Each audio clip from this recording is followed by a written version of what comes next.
여러분 안녕하십니까, 석주입니다. 자, 월요일 일정 우리 원익홀딩스 하락세가 좀 이어지는데요. 자, 이렇게 36,000원 선에서 좀 다시 거래가 되고 있습니다.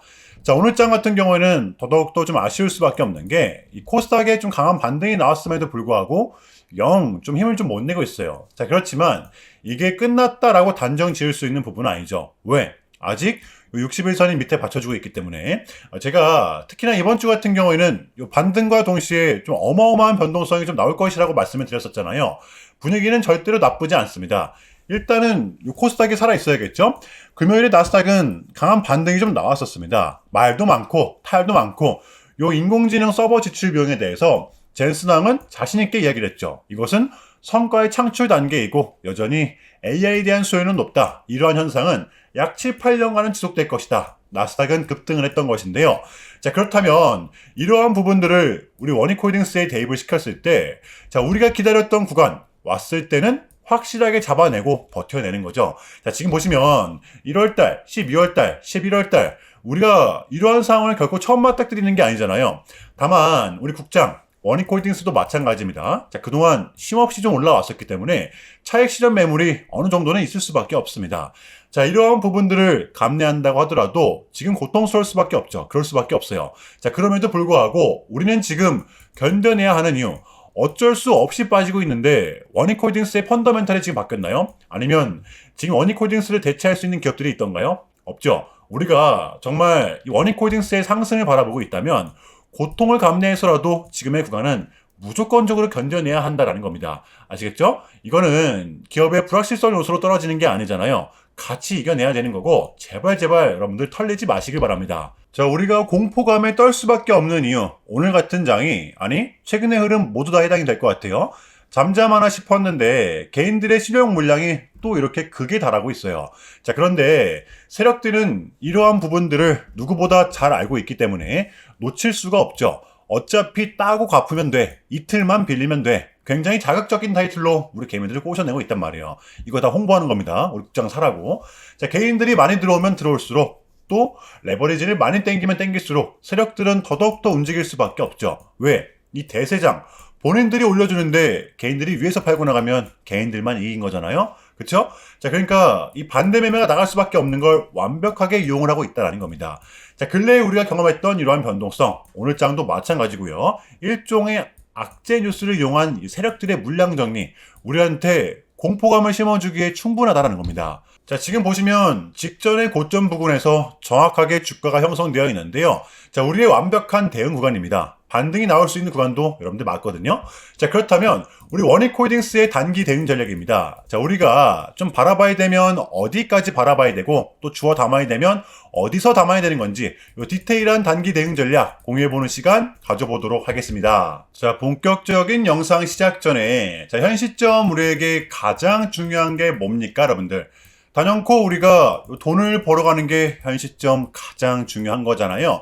자, 이미 막론하고 최근에 장이 좀 많은 이슈들이 동반되고 있긴 하지만 우리는 이렇게 이 국장의 대세장을 지금 맞이하고 있단 말이에요. 자, 그래서 그렇기 때문에 여러분들 약속이 9시, 오전 9시, 우리는 이럴 때일수록 이때를 더더욱더 공략을 해야 된다. 자, 계속해서 여러분들께 강조를 드리는데 여러분들은 그냥 저한테요 문자 한 통만 보내주시면 되는 거거든요. 자, 이렇게 구독이라고, 자, 간편하고 여러분들 쉽게 돈을 벌어가시는 거예요. 자, 보시면은 제가 이렇게 매일 아침마다 오전 8시 20분에 여러분들께 일괄적으로 답변을 드리고 있습니다. 당일 우리가 사야 될 종목 정확하게 알려드리고 있는데요. 자, 그리고 매수가, 목표가, 손절가 다 알려드리고 있어요. 여러분들, 매수가는 우리가 무조건적으로 시가에 베팅하는 겁니다. 자, 여러분들도 아시다시피 이 약속의 9시라는 말이 괜히 생긴 게 아니잖아요. 자, 이제 거래가 가장 활발한 시간대 오전 9시부터 오전 9시 30분까지 딱 30분이 이제 거래가 가장 활발한 시간대이기 때문에 자, 그래서 제가 여러분들께 준비하시라고 이렇게 오전 8시 20분에 답변을 드리는 거거든요. 일괄적으로. 자, 그러니까 전날 저한테 문자를 보내셔도 다음날 오전 8시 20분에 이렇게 답변이 가요. 자, 그러니까 이 당일 급등 종목 공략하시려면 8시 20분 전에는 꼭 문자를 주셔야 되는 겁니다. 자, 보시면 2월 8일 어제 일요일이었죠. 제 이렇게 문자를 받은 시간은 어젯밤 10시 19분이었습니다. 자, 그런데 제가 오늘 아침에 2월 9일 월요일 석주픽 오늘의 관심 종목은 하이딥입니다. 라고 말씀을 드리면서 지금은 요 시총이 낮은 종목들의 좀 순환 펌핑이 이어지고 있다. 자, 오늘은 무조건 이 반도체, 그 중에서도 특히 요 젠슨항과 연관되어 있는 종목들을 눈여겨보자. 자, 주말에 이 젠슨항의 강력한 한마디가 있었잖아요. 자, 게다가 이 하이딥 같은 경우에는 금요일 시간에서 리브랜딩에 대한 공시까지 나왔었기 때문에, 자, 그래서 우리는 일봉상 5일선 단기 평선을 공략할 수 있을 것이다. 강조를 드렸었단 말이에요. 자, 여러분들 오늘의 이 봉은 빼고 보셔야 됩니다. 제가 결정적으로 왜 이 종목을 여러분들께 추천을 드렸냐면, 자, 우리가 공략해야 될 부분은 이거였습니다. 자, 이렇게 수차례 저항을 맞았던 이 부근 조정이 나오고 다시 돌파가 나왔어요. 금요일에 몸통 마감을 했었죠. 그래서 유의할 수밖에 없습니다. 자, 강한 저항 구간이 돌파가 됐을 땐 추가 상승을 역시나 기대해 볼 수가 있다라는 거죠. 자, 심지어 다시 만들어낸 이 정배열 차트 힘이 남아있을 수밖에 없습니다. 자, 그 결정적으로 요 이슈 금요일 시간에서 공시까지 나왔다? 이거는 우리가 공략을 안 할 이유가 없었다라는 거예요. 베팅을 분명 해볼 만한 자리였었다는 거죠. 여러분들 이 손익비도 굉장히 좋은 자리였습니다. 자, 그리고 나서 이 1시간 봉을 보면 최근 이 하이딥만의 좀 특성이 좀 있었는데요. 자, 바로 이렇게 9시만 됐다 하면 크나큰 변동성을 가져간다라는 것이었습니다. 자, 그래서 이 현재의 구간 역시 이 지지와 손절 구간이 너무나도 명확한 구간이기 때문에 이 변동성을 이용해 우리가 시가로 좀 베팅을 해보자 라는 거였습니다. 자, 그래서 언제 이렇게 오전 8시 20분에 이제 미리미리 여러분들께 답변을 드렸던 거고, 자, 우리가 쏴줄 때 덜어내는 전략 가져갈 것이다. 분명하게 답변을 드렸어요. 자, 그러면 하이딥 오늘 월요일장 어떻게 됐었나요? 자, 보시면 2월 9일 월요일 오전 9시 땡 치자마자 시작을 해서 자, 그냥 대박이 났죠. 자, 29.93% 바로 상한가 치킹했습니다. 여러분들 시가 띄우지도 않고 급등 바로 나왔어요. 그러면 얼마가 수익이 난 거예요, 여러분들?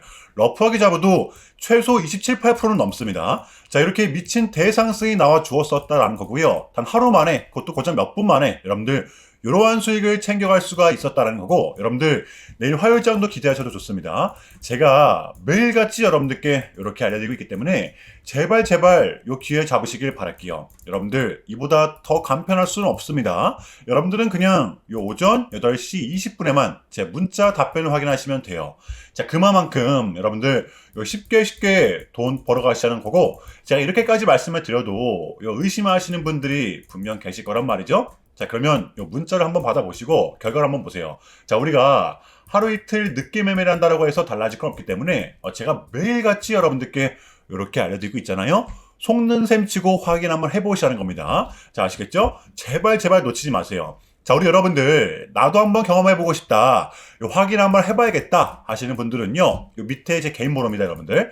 자, 010-6793-3998번으로 간단하게 구독이라고만 문자 한 통 남겨주시면 됩니다. 다시 한 번 더 말씀을 드릴게요. 자, 010-6793-3998번으로 간단하게 구독이라고만 문자 한 통 깔끔하게 남겨주시면 됩니다.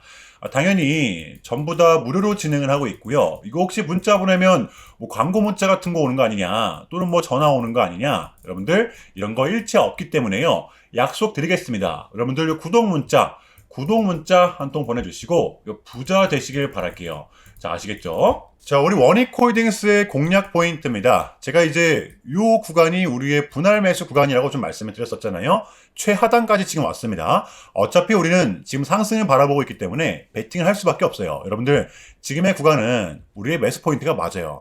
요 60일선과의 접촉이 나오기 시작을 했죠. 자, 그래서 지금 가격에서 추가 매수를 하고 60일선이 몸통으로 이탈되기 전까지는 그냥 버티는 거예요. 이게 끝난 차트라고 좀 단정 지을 수가 없는 게, 이 직전의 고점 부분에서 여전히 좀 지켜주고 있잖아요. 여러분들 지금 섣부른 매도는 금지라는 겁니다. 아시겠죠? 일단은 지금은 버티는 게 맞다라고 봐요. 아시겠죠? 자, 금요일의 미장은 이렇게 좀 상승이 나오면서 오늘 국장 같은 경우에도 기존에 좀 힘이 있었기 때문에 더 큰 상승이 동반되었었는데요. 자, 코스피는 5,300, 코스닥은 1,100포인트로 여전히 강세를 좀 나타냈었습니다. 자, 그래도 유의할 수밖에 없는데요. 지금의 국장은 미장이 상승을 하면 더 큰 상승이 동반되는 이러한 특성, 지금 장에 저는 분명한 포인트라고 봐요. 자, 이제 CPI도 끝이 났고 밀렸던 각종 지표들 또한 모두 끝이 난 상태죠. 우리는 이제 이거 하나만을 좀 남겨두는 상태입니다. 요 캐비넛 씨가 어떠한 행보를 보일지 인하냐 혹은 동결이냐 이것만 나오면 우리한테는 이제 2월 달만큼은 증시가 빠질 만한 요소가 더 이상 남아있지 않다라는 것이 되겠죠. 떨어질 명분이 분명 제한적이라는 거예요. 자, 그래서 우리는 지금의 장을 반드시 공략해야 되는 거고요. 자, 화요일장 준비해 보도록 할게요. 자, 일단은 제가 여러분들께 좀 짧게라도 요약을 드리는 게 순서인 것 같아서 말씀을 드리자면 최근 나스닥은 이렇게 무려 3.5%라는 아주 이례적인 좀 급락을 했었는데요. 자, 물론 현재는 반등에 성공을 하긴 했지만 그럼에도 불구하고 이 암호화폐 시장 같은 경우에는 역대급 청산이 다시 한 번 더 났습니다. 약 21년 한국 돈으로는 거의 30조 원에 달하는 역대급 청산이 좀 났었는데 이러한 이유에는 역시나 이 트럼프가 중국을 향한 완벽한 적대적인 자세를 내비쳤었기 때문입니다. 특히 히토류 수출 통제에 대한 강한 불만을 제기하면서 이건 조치가 불가피하다. 관세를 100% 때리겠다. 거의 초강수를 뒀었거든요. 이게 이제 소프트웨어적인 걸 수도 있겠고 또는 반도체와 관련된 걸 수도 있겠죠. 어쨌든 이렇게 명확한 100%라는 정확한 수치가 좀 나왔었기 때문에 시장 곧장 반응을 했었습니다. 자, 그런데 다행스럽게도 트럼프는 트럼프였습니다. 지금 너무나도 많은 과정이 좀 있었지만 결국에는 미국도 그렇고 중국도 그렇고 서로 간에 지금 손실이 많이 생기고 있다는 거잖아요. 결국에는 이 경제가 안 좋다라는 걸 서로 좀 인지를 하고 있단 말이에요. 자, 그래서 이 미국 같은 경우에는 현재 뭐 중국 경제를 뭐 박살내고 이런 것보다는 미국이 본인들이 만드는 물건을 중국이 소비를 해주기를 원합니다. 과거에는 이제 반대였었죠. 중국이 만드는 물건을 미국이 소비를 해주는 형식이었거든요. 자, 그런데 이제는 트럼프가 이렇게 좀 약달러로 유발하고 있기 때문에 달러의 가치를 내려서 무역 적자에서 벗어나고자 한단 말이에요. 그래서 지금 이 미국 안에 공장들을 막 지어내고 있는 거고요. 자, 그러면 이런 물건들을 누가 사줘야 될 거 아닙니까? 그게 가장 큰 나라가 중국이라는 겁니다. 자, 그래서 트럼프는 계속적으로 이 중국을 소비국가로 만들고 싶어 한다는 거죠. 자, 그 전에 있었던 1차 무역 합의 같은 경우에도 뭐 중국에게 농산물을 구입할 수 있게끔 뭐 사인을 받아냈었잖아요. 마찬가지라고 저는 생각을 합니다. 중국이 더 이상 뭐 성장하지 못하게 제재와 견제도 당연히 하겠지만 더불어서 이제 중국이 본인들의 물건을 사줄 수 있는 나라로 소비해줄 수 있는 나라로 협상하는 게 지금 가장 중요했었다. 그래서 이번 에이펙은 우리한테는 절반 이상의 성공이었습니다. 자, 그래서 결론인데요. 최근까지만 하더라도 우리한테 분명 안 좋은 소식들이 들렸지만 이게 결코 우리한테는 처음이 아니라는 거죠. 또 이렇게 지금은 아무런 문제가 없이 해소가 될 것만 같은 분위기로 가고 있다는 거. 여러분들은 이 부분을 좀 중점적으로 인지해 주시면 될 것 같아요. 자, 그럼에도 불구하고 여러분들 좀 많이 혼란스러우시겠지만 어지러우시겠지만 이것 또한 우리의 분명한 과정이기 때문에 우리는 지금 무조건적으로 견뎌내야 합니다. 자, 아시겠죠? 자, 그럼 이상으로 오늘 영상은 여기서 마무리하겠습니다. 자, 오늘도 시청 감사드리겠고요. 오늘도 석주였습니다. 감사합니다.